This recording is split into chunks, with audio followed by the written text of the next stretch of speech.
We are here on Fight Week, man. Just what is it like being around Ben for such a unique element and unique opportunity in his career? I think they messed up because it's been a great time for us. I think they might have thought that Jake was going to dominate everything, but like Ben's one of the biggest trolls I know because he's like a big kid, so he's right in his element. Yeah. So when you, I mean, as like a friend and teammate and everything, he's known him for so long. When he came to you and was like, "Hey, they offered me this opportunity. Like, what do you think?" and everything, what was your immediate reaction? Do you even know who Jake Paul was? I know more about Logan Paul than I did Jake Paul, and now just from that unfortunate, incident that happened a couple years ago. But I didn't even know was really on the radar. Like, I don't live in Wisconsin anymore. Like, I'm back in Iowa. I'm doing my own thing, and it just came a phone call out of the blue. Hey, how attached are you to Cedar Rapids? And I'm like, what? He's like, I'm like, I just moved. I'm in a firefighter program. He's like, no, but I need you to come up here. And I'm like, okay, And it was just one of those things that kind of caught me by surprise. But it's one of those things that, like, it's an opportunity of a lifetime. Like, you just can't turn down these experiences. So I jumped at it. Yeah. So when he says that to you, I'm doing a boxing match. Were you like, a boxing match? Was like part of you really surprised by that? Yeah, especially, everyone knows Ben's MMA career was dominated on the ground. I mean, he's an Olympian when it comes to the sport of wrestling. So, yeah, it was a little bit of boxing match, but then when he said, "Oh, I'm fighting, Jake Paul," I'm like, okay, So wasn't too concerned about it at that point. Yeah, so when you go in, obviously he's fresh off the surgery and things like that too. What's kind of the first things on your mind? Like, okay, this is what we need to do in order to prepare you physically, mentally, and all that stuff. He had already started that process, honestly. I think when Ben got the call from them, whenever that was, he started training. He started doing strength and conditioning, doing rehab and all that stuff. I mean, he was literally fresh off the couch, from that surgery. But by the time I got to him, he had already been 3 or 4 weeks deep into, some strength and conditioning work. He had already started hitting pads and working some game plan stuff with Scott Cushman, and then Duke kind of popping in there every now and then. But he was already kind of, I would say about 3 or 4 weeks into just kind of getting himself back in shape to be able to actually train for the fight at that point. Okay, and when you, I guess, compared to when you first saw him to now, where we're on Fight Week, can you even give us a gauge on how much improvement you've seen in his boxing? I would just say, honestly, from the time that I met Ben, right, we both moved to Ruversport at the same time, like shortly around after or around 2011. And Ben's striking was more so working to get takedowns, to not get hit, right? It was more of a defensive focus for Ben because we knew once he got close, he could take you down. And then, most of the time that's the end of the fight.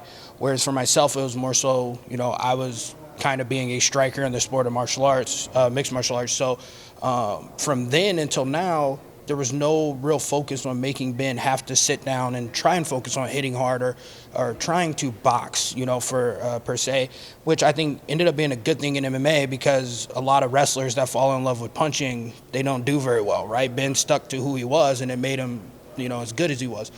So I think now, I think you can clearly see it. If you go back and watch some of his MMA fights or even some of the early pad work stuff, and then you watch the videos now, the big response is everyone thinks he was like holding back or, kind of huffing it and not really giving it his all throughout the training camp. It was like, no, he was. But we just got drastically better for Ben Askren from the beginning to the end. And so, now it's only time to see what happens in the fight. Yeah, really excited. And obviously you don't want to give away the game plan or anything, but a lot of the traditional outside thinking is, the longer the fight goes, if he's able to wear on Jake, pull, push, those kind of things in the clinch, that's going to be a huge advantage to him. Or is this like a very obvious kind of analysis of how the fight should go or what would be to Ben's benefit? Yeah, I think so. I mean, if you look at Ben's career and you look at Jake's career, just the pure amount of experience and time spent in an arena, whether you say the boxing ring or a cage, Ben is going to be more comfortable in there. So the longer the fight goes, the better for us, obviously, I think. And most people know and they watch the videos and they see it's not, and Ben has said it multiple times, he's not a fast twitch athlete, right? So those athletes normally have really good cardio, really good conditioning. And one of the things I think Ben would say right now is being able to have a singular focus on boxing. The cardio shape that he's in right now and punching shape he's in right now, he can do that all day. So we will dominate if the fight is close, right? All we have to do is make the fight at range competitive, right? Because over time, we will start to overtake him, and just our experience in fighting right? Not boxing, but in fighting, will start to shine in those later rounds. You mentioned the development of Ben's going from like being a defensive kind of striker to now he's sitting down, his punches, stuff like that. What do you think of his power? I mean, when he's doing that, is it noticeable when you're kind of working the pads and stuff like that now that he can actually sit down and he doesn't have to worry about, oh, this is just setting up a takedown or this is to avoid this, that, or the other thing? I'm not going to blow smoke. I'm not saying he's, freaking crushing the pads, right? But he has this awkward strength that even those guys who have like grappled him will tell you it's different. It's not like this just grab a barbell and bench 600 pounds kind of strength, but he makes those people feel weak.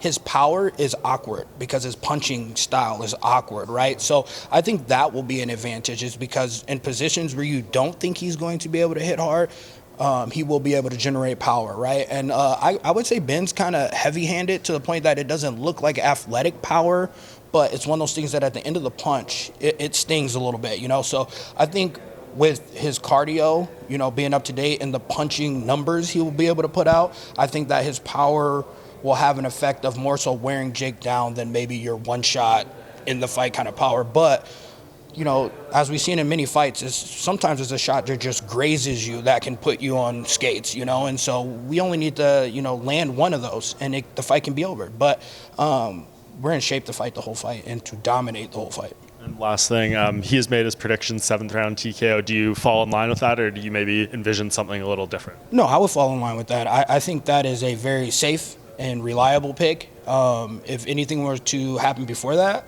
good. If it goes to a decision and we win, good. Ultimately, our goal is to win. I think people think Ben's here to just, collect a check or something like that. Ben is one of the most competitive people you could ever meet in your life. I mean, it doesn't matter what it is. He's competitive. Like, even with his kids, he probably is not going to let them win anything, No disc golf or anything. No, like disc golf we played the other day for Easter, and he was like trying to beat everybody on the kids course, like even me and stuff. So he's a competitor, and the last thing we want to do is lose to Jake Paul. So if people think that he took this as a joke or he's playing around, I can tell you there was 2.5 months of work that will prove otherwise. And so as long as we win, we're fine with that result. Well, that just made me much more excited, man. Appreciate you taking the time, and it all goes down Saturday night here in Atlanta.